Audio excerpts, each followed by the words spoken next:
along, and that's certainly one of the things they'll be doing. Sheriff, did you have the sense that he understood what the gravity of what he did? I spoke with investigators, they interviewed him this morning, and they got that impression that yes, he understood the gravity of it, and he was pretty much fed up and kind of at the end of his rope, and yesterday was a really bad day for him, and this is what he did. Remorseful? I'm not going to go to. I don't know if he was remorseful or not. He mentioned Florida. Was he a student? Does he live with his parents? He's 21 years of age. It's my understanding he does not live with his parents. I don't know who he was living with at the time of this incident. Is he employed? I'm not aware of that either. That's some of the things. Just two questions. Just to be clear, the suspect has admitted to the shooting event. Yes. Second, yes, he has. Yes. And secondly, there was an indication that the family notified you. What indications and what reasons did the family notify you? We put out an image of a possible suspect very early on in this incident, and we were notified by his family, who were fully cooperative, and we're greatly appreciative of their assistance in this matter. How did you get the image, Sheriff? Was the image from the surveillance camera? Surveillance cameras. There were several businesses there, and we were able to get images from those. And then you also ID'd his car also from their living? The car, and then of course, obviously, we were able to get in touch with the parents who identified it from social media that was their child. You their son. mentioned Florida. Were there any? Did he mention any particular businesses that he was going after in Florida? Just my understanding, it was some type of porn industry in that state that he was wanting to go do some similar act in that location. No additional details at this time. I'm sorry to clarify, did you say earlier that in interviewing the suspect, you said it was not racially motivated? He did make that claim. Despite there not being racial motivation, there has been a very real set of anti-Asian hate attacks across the country. We heard from New York City police that they're actually sending resources out of an abundance of caution to their Asian communities across the city.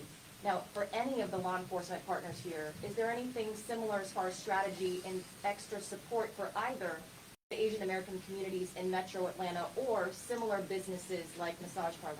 Can I speak to that? No. So obviously, whatever the motivation was for this guy, we know that many of the victims, the majority of the victims, were Asian. We also know that this is an issue that's happening across the country. It is unacceptable, it is hateful, and it has to stop. That being said, we are coordinating in real time to make sure that our communities have the resources that they need. We have not seen a significant uptick in formal complaints within the city of Atlanta, but obviously this is a large metropolitan region, and we know that we're hearing the stories, we're seeing them on television, we're seeing them on social media, so we certainly are aware, and we stand ready to provide any additional resources.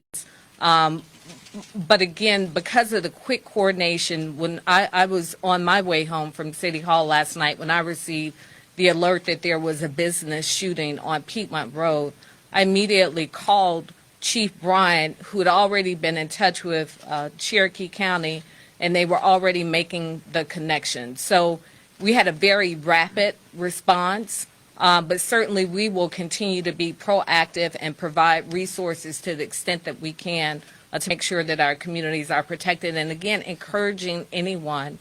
We know many of our communities are sometimes hesitant to bring in law enforcement.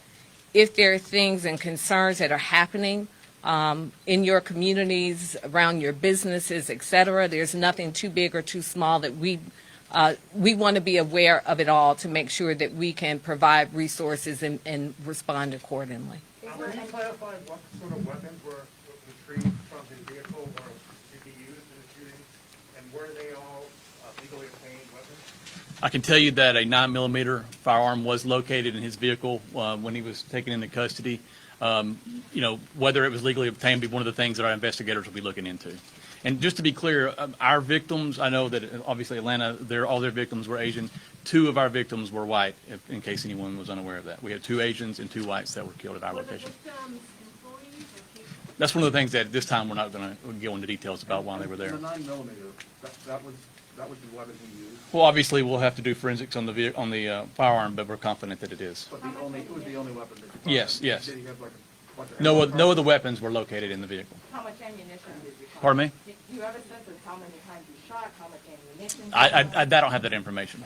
Is there any reason to believe that other similar businesses should still be concerned today? Is there still a threat? To my opinion, that he was acting alone.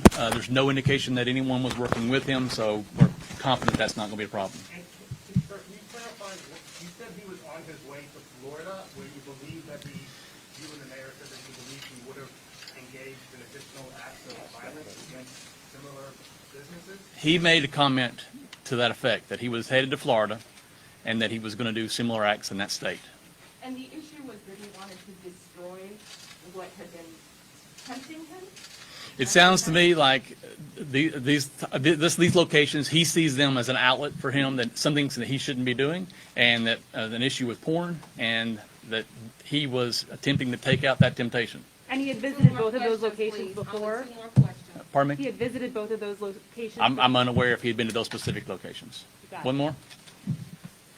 Anybody? What was the conversation like with his family? Is there anything you can share about that? You know, I don't want to go into details other than to say that we are really appreciative of the family. Without them, this would not have happened as quickly as it happened. They were very supportive, and certainly this was difficult for them. Did he resist at all during the arrest? No, he did not resist. Mental health history? Thank y'all. Thank you. And by the way, I'll bring out our press release and put it out here for y'all shortly. Someone left their eyeglasses. The chief That's me, it's my phone. glasses. Maybe share. I'm going to go over the list of who spoke in the order that they spoke, if you're ready. And I'll have the spelling will be on the table, but it's not necessarily in the order that they spoke in. Of course, the first person to speak was Mayor Keisha Lance Bottoms. The second was Chief Rodney Bryant of the Atlanta Police Department. The third person was Sheriff Frank Reynolds of the Cherokee County Sheriff's Office. Fourth person was Lieutenant Mark Riley of the Georgia State Patrol. And fifth was Captain Jay Baker of Cherokee County Sheriff's Office. Mark Riley. And I'll have the list over on the table. It's just not in the same order, but the names are on the list.